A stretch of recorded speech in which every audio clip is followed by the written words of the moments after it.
Welcome to my YouTube channel HR educational hub. মৰমৰ ছাত্ৰ ছাত্ৰীসকল, আজি আমি আলোচনা কৰিম ক্লাছ 9ৰ মেথছৰ চেপ্টাৰ 1 সংখ্যা প্ৰণালীৰ অনুশীলনী 1.4। ইয়াতে টোটেল দুটা প্ৰশ্ন আছে আৰু সেই দুটা প্ৰশ্ন আজি আমি বুজিবলৈ চেষ্টা কৰিম। ইয়াতে চোৱা, 1 নম্বৰ প্ৰশ্নটো কি কৈছে, ক্ৰমাগত পৰিৱৰ্তনৰ সহায়ত 3.765 সংখ্যা ৰেখাত প্ৰদৰ্শন কৰা। ইয়াতে যেটো সংখ্যা দিয়া আছে চোৱা 3.765 এই সংখ্যাটো আমি সংখ্যা ৰেখাত প্ৰদৰ্শন কৰিব লাগে।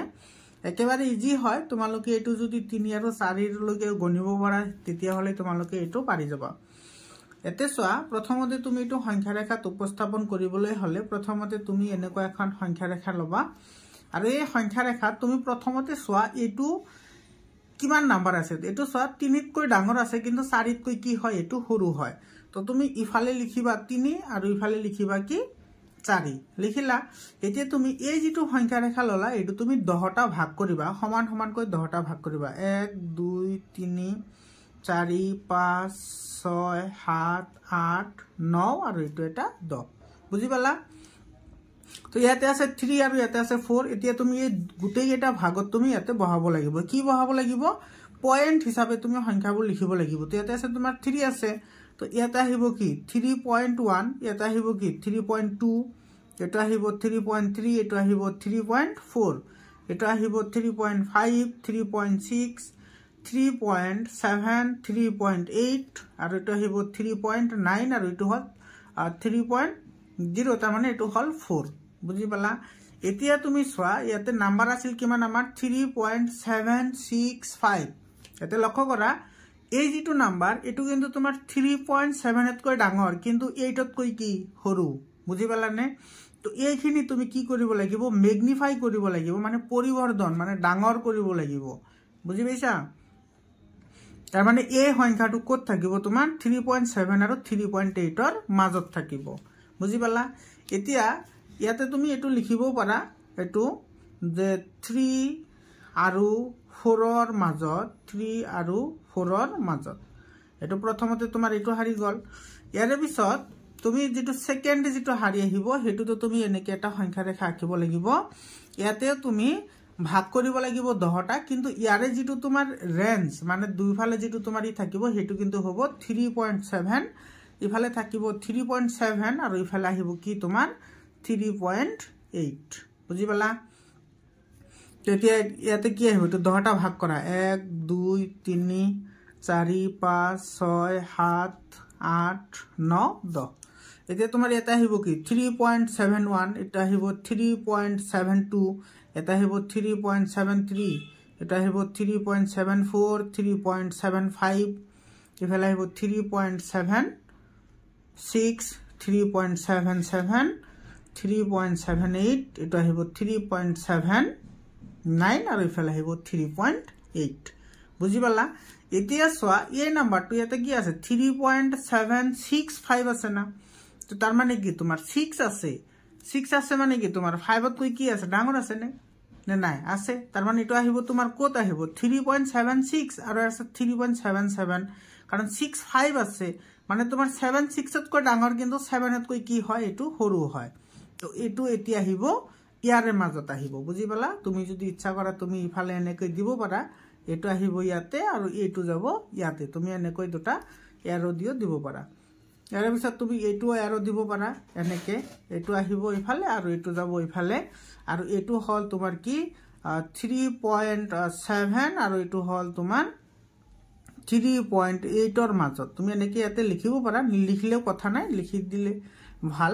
তোমালোকে যদি কোৱা যে নিলিখো তেতিয়া হলে কোনো প্ৰবলেম নহব। তো এতিয়া তুমি ইয়াতে লিখিব লাগিব কি এটো আহিব তোমাৰ 3.76 আৰু ইফালে আহিব তোমাৰ 3.77। বুজি পালা? এতিয়া চোৱা ইয়াতে 10টা ভাগ কৰিব লাগিব, 1 2 3 4 5 6 7 8 9 আৰু এটো হল 10। তো এটো তুমি 10টা ভাগ কৰি ইয়াতে তুমি লিখিব লাগিব। এটো আহিব তোমাৰ 3.761, এটা আহিব 3.762, এটা আহিব 3.763, এটা আহিব 3.764, এটা আহিব 3.765, এটা আহিব 3.766, এটা আহিব 3.7 3.67 এটা আহিব 3.768 এটা আহিব 3.769 আৰু এটা আহিব 3.77 বুজি পালা এতে সোয়া এটা 3.765 এই ইয়াতে নাম্বারটা আহি গৈছে সোয়া আমাৰ হেতুৱে নাম্বাৰ আছিল যে 3.765 ক সংখ্যা ৰেখাত প্ৰদৰ্শন কৰিব লাগে তো এইটোৱে হৈছে আমাৰ নাম্বাৰ বুজি পালা তো এটোৰ आंसर আমাৰ হৈ গল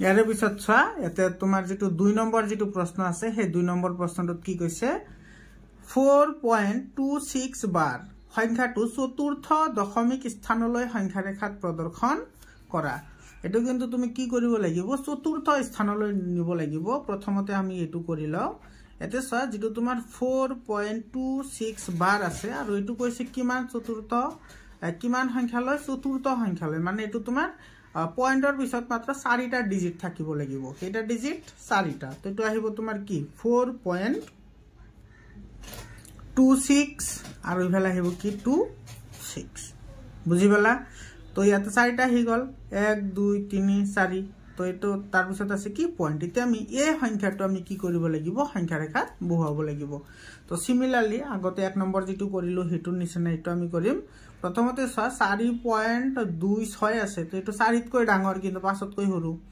তো এটো তুমি এটা সংখ্যা ৰেখা এনেকে অঙ্কন কৰা সেই সংখ্যা ৰেখাৰ তুমি ইফালে লিখা তুমি 4 আৰু ইফালে লিখা 5 কাৰণ তো 4 আৰু 5 ৰ মাজত থাকিব তো এটো 10টা ভাগ কৰা 2 3 4 5 6 7 8 9 10 তো ইফালে আহিব কিমান 4.1 ইফালে আহিব তোমাৰ 4.2 এটা আহিব 4.3 এটা আহিব 4.4 4.5 4.6 4.7 4.8 আৰু এটা আহিব 4.9 বুজি পালা এতে সোয়া ইয়াতে কি কৈছে তো 4.2 মানে কি তোমাৰ 26 আছে মানে 2 তকৈ ডাঙৰ কিন্তু তোমাৰ এটো কি হ'ব 3 তকৈ সৰু হ'ব গতিকে এই সংখ্যাটো আহিব এই দুটাৰ ভিতৰত বুজি পালা এই দুটাৰ ভিতৰত আহিলে তুমি এনেকে আকৌ সংখ্যা ৰেখা অঙ্কন কৰিব লাগিব এটা আহিব তোমাৰ 4.2 আৰু ইফালে আহিব তোমাৰ 4.3 এটো তুমি এনেকে দিলে দিব পাৰা নিদিলেও কথা নাই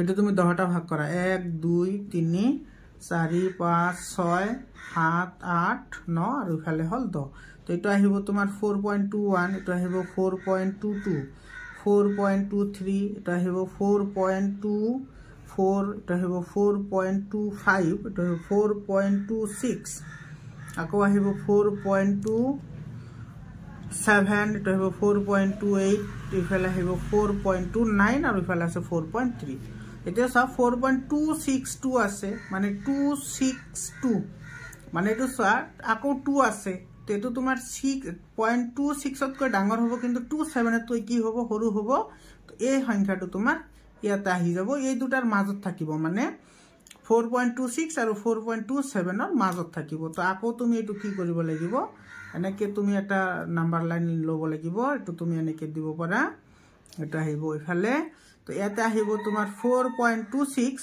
আৰু ইফালে আহিব তোমাৰ 4.27 বুজি পালা এতিয়া আমি এটো লিখিব লাগিব 10টা ভাগ কৰি 1 2 3 4 5 6 7 8 9 আৰু ইফালে হল 10 তো ইয়াতে আহিব তোমাৰ 4.261 ইফালে আহিব 4.262 ইফালে আহিব 4.263 4.264 ইফালে আহিব 4.265 ইফালে আহিব 4.266 আৰু আহিব 4.267 4.268 ইফালে আহিব 4.269 আৰু ইফালে 4.27 এতিয়া সোয়া 2626 বুলি কৈছে তো ইয়াতে সোয়া 4.262 আছে আৰু ইফালে আছে 263 আছে তো সোয়া 26 আছে মানে এটো তোমাৰ কি হ'ব 26 তকৈ ডাঙৰ হ'ব কিন্তু 3 তকৈ কি হ'ব সৰু হ'ব তো এই সংখ্যাটো তোমাৰ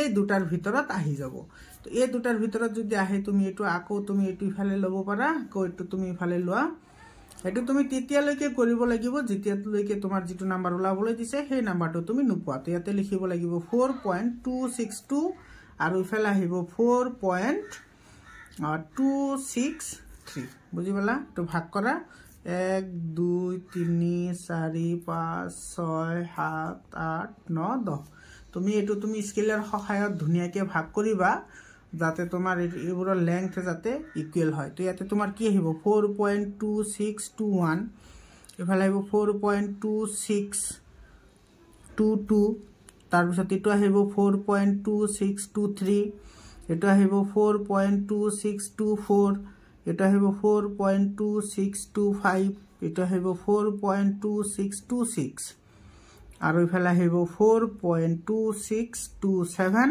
এইটো আহিব 4.2628 এইটো আহিব তোমাৰ 4.2629 আৰু ইফালে আহিব 4.263 হৈ গল। এতিয়া চোৱা আমাৰ যেটো সংখ্যা 4 দশমিক পিছত কিমান আছিল 2626 আছিল, তো হেতু তোমাৰ এই ইয়াতে এটো আহি গৈছে 4.2626 এই সংখ্যাটো ইয়াতে আহি গৈছে। তো এটো আমাৰ হৈ গল। আশা কৰিছো নিশ্চয় বুজি পাইছা মৰমৰ ছাত্ৰ ছাত্ৰী সকল। তোমালোকে ক্লাস একেবাৰে 6 ৰ পৰা 10 লৈকে তোমালোকে সায়েন্স আৰু ম্যাথছৰ সকলো ধৰণৰ এনসাৰ এইটো ইউটিউব চেনেলতে পাই যাবা। গতিকে তোমালোকে চেনেলটো সাবস্ক্ৰাইব কৰা। ধন্যবাদ।